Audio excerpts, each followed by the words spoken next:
अब बारी है मुख्यतः हमारे सामने कारणों की। सरकार क्यों झुकी, हम ऐसा मानते हैं। अगर आपके पास इसके सिवा और कोई मुद्दे हैं तो आप भेजिए, क्योंकि हम सब मिलकर इसकी चर्चा करेंगे।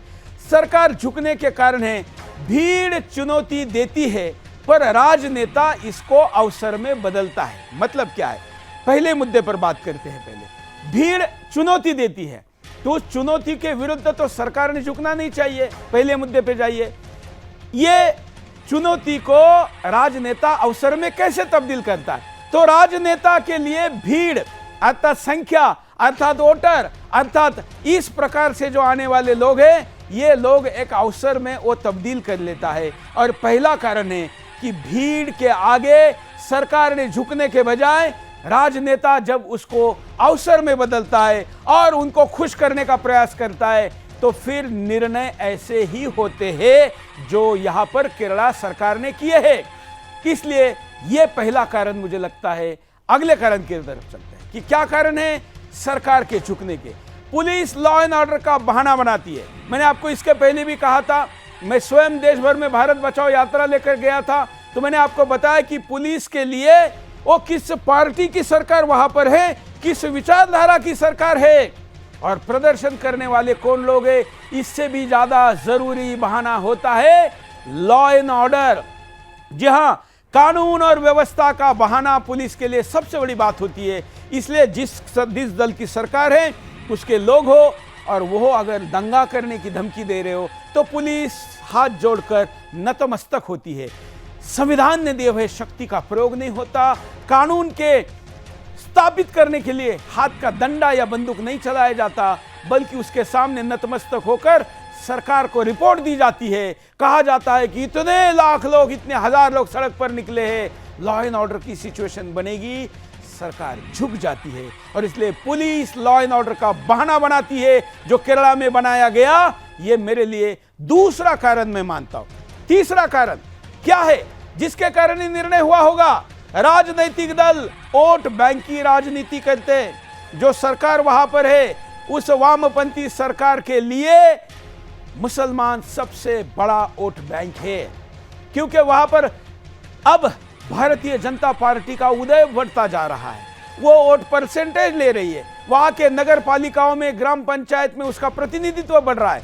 तो मुसलमान को अपने साथ रखने के लिए वहां का कांग्रेस का दल और वहां का वामपंथ कंपटीशन में है कि कौन ज्यादा मुस्लिम हितैषी है। और इसलिए राजनीतिक दल को मिलने वाली वोट बैंक की ये लालच लाल टपकाती है और ऐसे जिहादी झुंड के आगे अपने स्वयं के किए हुए निर्णय को बदलती है। तीसरा कारण मैं मानता हूं। चौथा क्या कारण हो सकता है? आम जनता दंगों के डर से दुकानों को बंद करके भाग जाती है, क्योंकि ऐसी जिहादी झुंड सड़क पर निकलती है तो जो हिंदू होगा या ईसाई होगा, जो गैर मुसलमान होगा, वो ये सोचता है कि पता नहीं क्या हो जाए। मेरी जीवन भर की कमाई इस दुकान में लगी हुई है, इस कार्यालय में, ऑफिस में लगी हुई है। मैं अगर ठेला लगाता हूं तो ये ठेला ही सब कुछ मेरा है। इस झुंड ने अगर मेरा दुकान जला दिया तो मेरा कोई, वैसे भी कोई सरकार कुछ देती नहीं है, बस नारे देती है, तो दुकान बंद की जाती है। दुकानें बंद होने के बाद भीड़ का पहला विजय हो जाता है, पुलिस का पहला पराजय हो जाता है। पुलिस कहती है दुकान खुला रखो, इसलिए उनके आश्वासन से कोई दुकान खुला नहीं रखता है, बल्कि दुकान बंद हो जाता है, ठेले भाग जाते हैं, रिक्शा भाग जाती है और उसके बाद जिहादी झुंड के लिए सड़क खाली हो जाती है। सड़क पर वो निकलती है। पुलिस के लॉ एंड ऑर्डर के बहाने को सरकार समझ जाती है और केरला में नतमस्तक होने वाली सरकारें इसी तरीके से देश के अन्य हिस्सों में भी नतमस्तक हो जाती है। क्यों? क्योंकि जनता दंगे से डरती है। पांचवा कारण मुझे लगता है कि लोगों को लगता है कि हमारे व्यापार पर बुरा असर पड़ेगा, दंगा होगा तो नुकसान होगा, मार्केट बंद रहेगी, केसेस होंगे, आगजनी होगी तो हमारा क्या होगा। ये कारणों से व्यापारी, गैर मुसलमान व्यापारी भी डरता है और इस कारण से मुस्लिम भीड़ तंत्र यशस्वी हो जाता है। ये कारण का विश्लेषण है। अगला कारण और क्या कारण माने जाते हैं? तो मीडिया भी जिहादी भीड़ से डरता है। इसलिए तो सुदर्शन छोड़कर इस मुद्दे पर कार्यक्रम किसी ने नहीं किया। इतना बड़ा छोटी सी खबर दिखाना कर्तव्य नहीं है। यहां पर हिंदुस्तान सरकार विफल मानी गई है। यहां पर भारत जिसलिए गवर्नर को वहां भेजा गया है वो तंत्र संविधान विफल है। वहां पर भारत का स्ट्रक्चर विफल है। इस तंत्र की विफलता ये बड़ा कारण है, लेकिन मीडिया जिहादी भीड़ से डरती है और इसलिए इस भीड़ को जिहादी भीड़ कहने के बजाय वो केवल कहते हैं कि लोगों ने विरोध किया। ये लोग नहीं है, सारे लोग टोपी पहन के निकलते हैं, तो फिर ये लोग कैसे हुए? जिस अधिकारी के नाम में श्री राम लिखा है वो हिंदू है, इसलिए अगर ये विरोध हो रहा है तो फिर वो भीड़, विरोध करने वाली भीड़ हिंदुस्तान की जनता नहीं, कट्टर मुसलमान हैं और इसलिए इससे हिंदुस्तान का मीडिया डरता है। यह कारण है। अगला कारण, आप भी अपने कारण लिखकर मुझे भेजिए। जिहादी झुंड के विरुद्ध कोई डर कर कोर्ट नहीं जाता। ऐसे मुद्दों के विरुद्ध कोर्ट जाकर इनका विरोध करना चाहिए, बैन लगवाना चाहिए, सरकार के निर्णय को पलटाना चाहिए। लेकिन कोर्ट में कोई जाएगा तब तो यह होगा। लोग नहीं जाते क्योंकि अकेला कोई जाएगा तो उसका सर तन से जुदा हो जाएगा।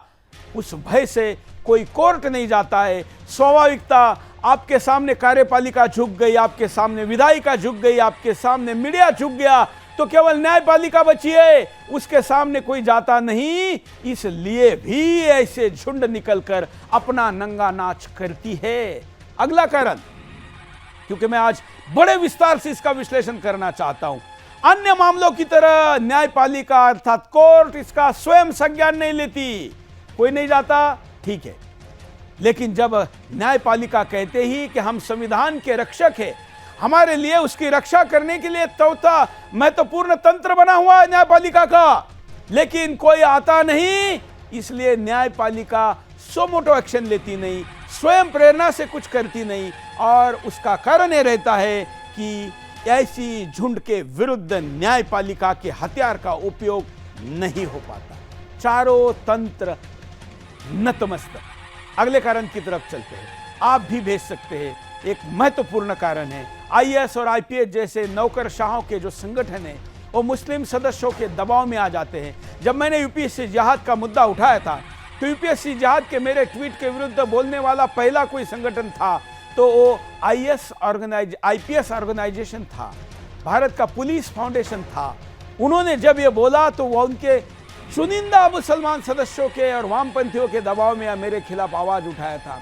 लेकिन जब उनके ही अपने हिंदू अधिकारी के खिलाफ इतना बड़ा अधिकार उसका छीना गया, उसके जिलाधिकारी पद छीना गया क्योंकि उसके नाम में श्री राम है, वो हिंदू है, इसलिए उसके जिलाधिकारी के जिद करके उसको वहां से हटाया गया।